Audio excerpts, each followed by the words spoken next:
औज़ुबिल्लाहिमिनश्शैतानिर्रजीम बिस्मिल्लाहिर्रहमानिर्रहीम।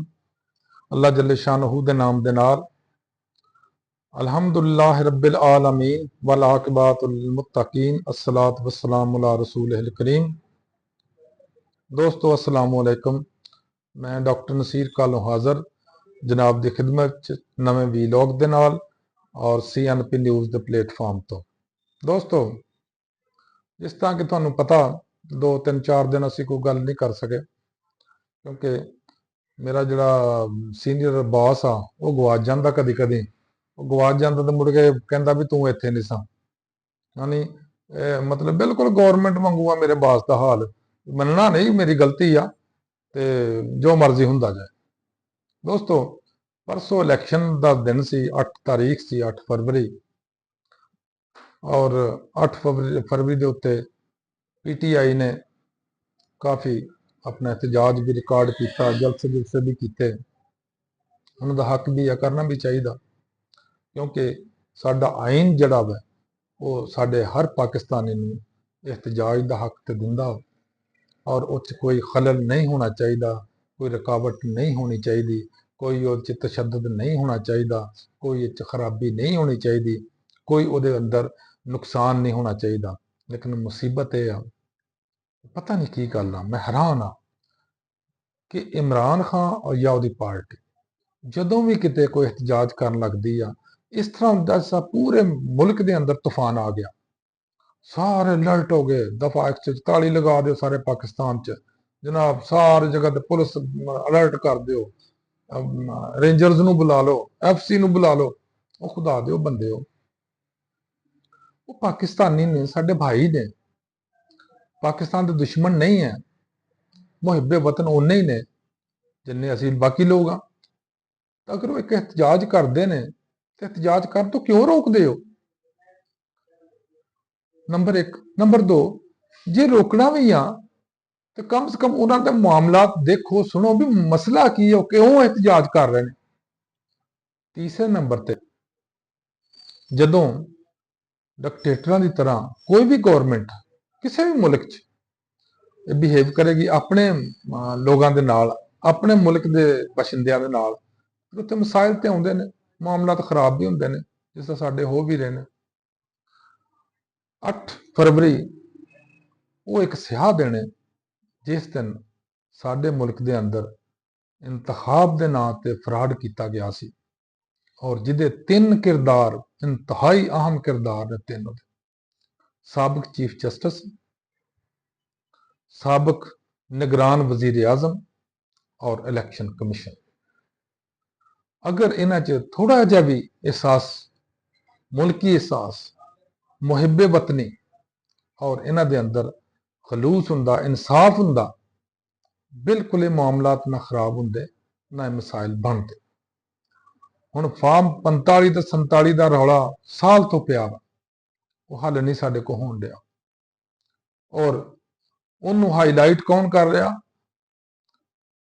अमरीका का नवा सदर, उन्हें जनाब जिदन ओथ लेना सी उन्हें टोपी पाई सी जिदे एक बने 45 लिखिया सी, एक बने 47 लिखिया सी। हालांकि वो साडे इंतखाबी फॉर्मां का नंबर नहीं सी लिखिया होया, लेकिन ਉਹਦੇ उत्ते बड़े मजेदार लतीफे तो बड़िया अजीबो गरीब गल्लां आईयां कि जनाब उन्हें 45 और 47 फार्मां नूं हाईलाइट किया। हालांकि उन्हां दा ट्रंप साहब का मामला यह सीगा कि 45वें सदर सन, 46वें सदर विच होर आ वड़िया सी एक, फिर 47वें सदर ट्रंप साहब दोबारा बने। दोस्तों जिथे इंसाफ नहीं है,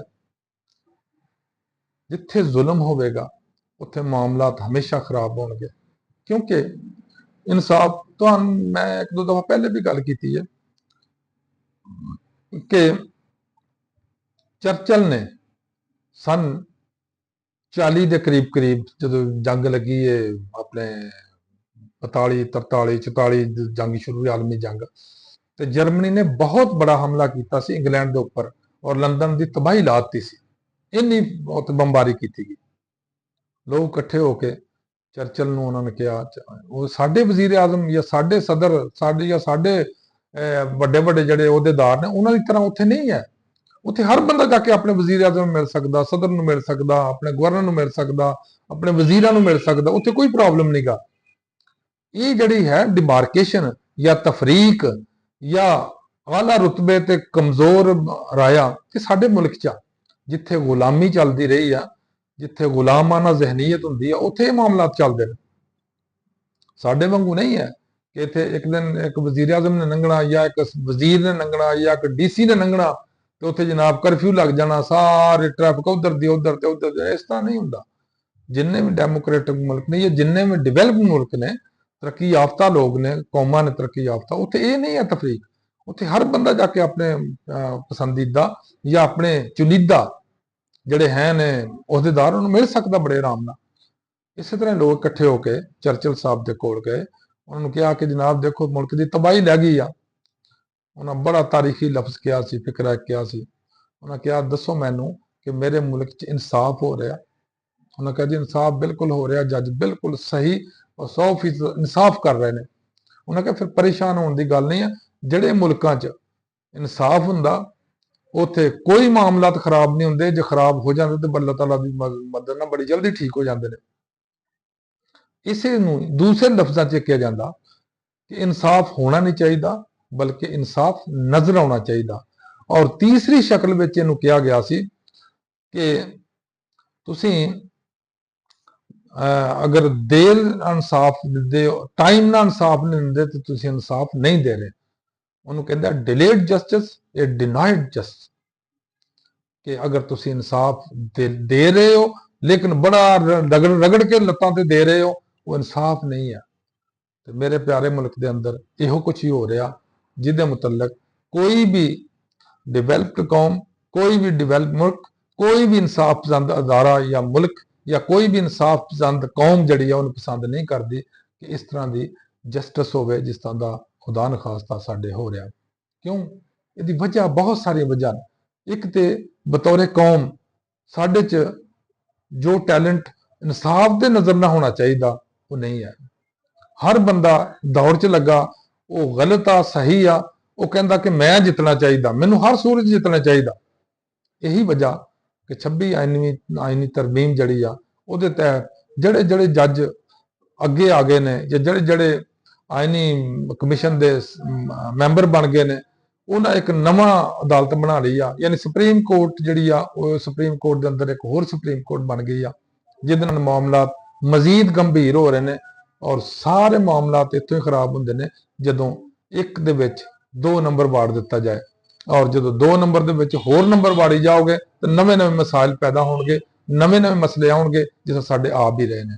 ਅੱਲਾਹ ਤਾਲਾ ਸਾਡੇ ਤੇ ਆਪਣਾ ਕਰਮ ਕਰੇ, ਮੇਰੀ ਕੌਮ ਸਬਰ ਨਾਲ ਕੰਮ ਕਰੇ ਔਰ इंशाअल्लाह ताला अल्लाह ताला इंसाफ दे नाल आ, क्योंकि अल्लाह ताला बार-बार फरमाया कि सबर करो, लेकिन इहदे नाल इह फरमाया कि इंसाफ भी करो।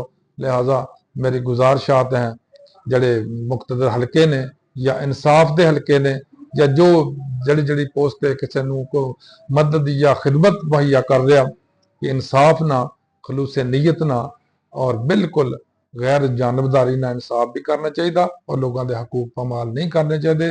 ਜੋ ਉਹਨਾਂ ਦੇ ਹਕੂਕ ਨੇ ਉਹਨਾਂ ਨੂੰ ਦੇਣੇ ਚਾਹੀਦੇ ਨੇ, ਲੇਕਿਨ ਸਾਨੂੰ ਵੀ ਆਪਣੇ ਫਰਜ਼ ਅਦਾ ਕਰਨੇ ਚਾਹੀਦੇ। ਅੱਲਾਹੁ ਅਕਬਰ, ਅੱਲਾਹ ਹਾਫਿਜ਼, अस्सलाम वालेकुम।